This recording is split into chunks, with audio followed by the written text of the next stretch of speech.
So, first ఈ course ఎవరికి? First బిగినర్స్‌కి. Okay. Beginners అయినా పర్లేదు. ఈ కోర్సు మీకు అర్థమవుతుంది. అలానే కెరియర్ స్విచ్ చేసే మధ్యలో పైథాన్ నేర్చుకొని, నెక్స్ట్ ఏం చేయాలా అనే ఆలోచనలో ఉన్నవాళ్ళు కూడా ఈ కోర్స్ నేర్చుకోవచ్చు.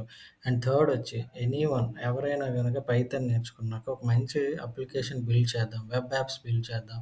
అసలెలా బిల్డ్ చేస్తారు? ఈ బుక్ మై షోస్ గాని, పేటీఎమ్స్ లేదంటే ఐఆర్‌సీటీ యాప్స్, ఫేస్‌బుక్, ఇన్‌స్టాగ్రామ్ ఇయన్నీ ఎలా బిల్డ్ చేస్తారు? దీని వెనకాల ఉన్న కాన్సెప్ట్ ఏంటి?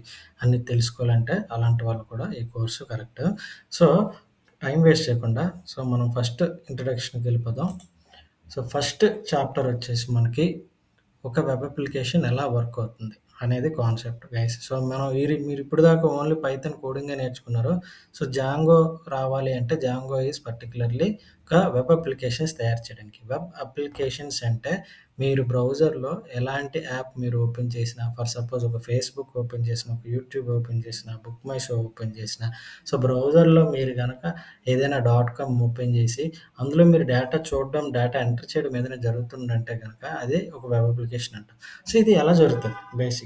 ఫస్ట్ ఒక బ్లైండ్‌గా ఏంటంటే మీరే ఉన్నారు ఇక్కడ చూడండి. మీరు ఏం చేస్తారు? సిస్టమ్‌లో బ్రౌజర్ ఓపెన్ చేసి లెట్స్ సే మనం యూట్యూబ్ చూస్తున్నాం అనుకుందాం. సో, యూట్యూబ్ డాట్ కామ్ అని చెప్పి బ్రౌజర్ ఓపెన్ చేసి మనం ఎంటర్ చేస్తాం. రైట్. ఎంటర్ చేసిన తర్వాత ఏమవుద్ది? ఈ బ్రౌజర్ వెనకాల ఈ వెబ్‌సైట్ ఎక్కడుందా అనేది సెర్చ్ చేస్తది. ఓకేనా? డీఎన్ఎస్ సర్వర్స్ అవన్నీ చెక్ చేసి ఎక్కడ వెబ్‌సైట్ ఉందో చెక్ చేసుకుంటది. ఓకే. యూజర్ అనేవాడు నాకు యూట్యూబ్ డాట్ కామ్ కావాలి అని బ్రౌజర్‌కి రిక్వెస్ట్ సెండ్ చేశాడని చెప్పి అది వెతుక్కొని ఆ వెబ్‌సైట్ ఏదైతే ఉందో యూట్యూబ్ డాట్ కామ్ అని అది రిటర్న్‌కి మనకిస్తుందనమాట. సో దట్ మీరు బ్రౌజర్‌లో యూట్యూబ్ డాట్ కామ్ అని టైప్ చేయగానే మనకి రిటర్న్ రెస్పాన్స్ అనేది వస్తది. సో, ఇది ఒక proper request and response cycle. ఎక్కడైనా సరే ఇలాగే జరుగుతది. Okay.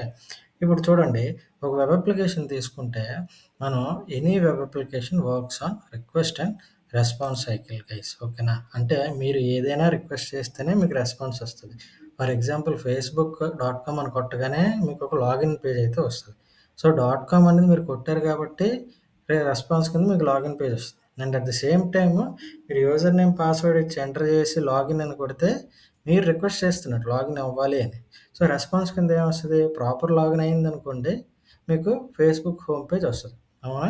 So, this is called request and response. అంటే మనం రిక్వెస్ట్ చేస్తున్నాము నాకిది కావాలి అని అండ్ బ్రౌజర్ నుంచి మనకి రెస్పాన్స్ అయితే వస్తుంది. ఓకే. సో, అది ఒక సైకిల్ అనమాట. అయితే ఈ సైకిల్ మొత్తం డెవలప్‌మెంట్‌లో మనకి హెచ్‌టిటిపితో ప్రోటోకాల్‌తో రన్ అవుతుంది. మన ప్రొడక్షన్‌కొచ్చేటప్పటికి హెచ్‌టిటిపిఎస్ ప్రోటోకాల్ అనమాట. హెచ్‌టిటిపిఎస్ ప్రోటోకాల్ అంటే నథింగ్ బట్ ఒక సెక్యూర్ ప్రోటోకాల్. ఓకేనా? వెబ్ అప్లికేషన్స్ కమ్యూనికేట్ అవ్వడానికి హెచ్‌టిటిపిఎస్ ప్రోటోకాల్ అయితే మనం వాడతాం. సో, ఈ ప్రోటోకాల్స్‌కి ఒక స్టాండర్డ్ మెథడ్స్ అయితే ఉన్నాయన్నమాట. అసలు హెచ్‌టిటిపిఎస్ ఎందుకు వాడతాము ఏంటి అనంటే బేసిక్‌గా మనము వెబ్ అప్లికేషన్స్‌లో డేటా షేర్ చేసుకోవాలన్నా, ఇయన్నీ అంటే డేటా పంపించాలన్నా, రిసీవ్ చేసుకోవాలన్నా, ఎడిట్ చేయాలన్నా, డిలీట్ చేయాలన్నా హెచ్‌టిటిపిఎస్ అనే ప్రోటోకాల్‌తోనే అవుతుంది. అంటే వెబ్ బ్రౌజర్స్‌తో మనం ఏ కమ్యూనికేషన్‌లో మాట్లాడతాము. So, that is on HTTPS. అంటే ఇప్పుడు ఇద్దరు మనుషులు మాట్లాడుకోవాలంటే టెలిఫోన్ ఎలా ఉందో మొబైల్ ప్రెజెంట్. సో, బ్రౌజర్‌తో మనం మాట్లాడాలి అంటే అప్లికేషన్స్‌తో మనం మాట్లాడాలి అంటే so, that goes on HTTPS దాని మీద అవుతదనమాట. ఓకే.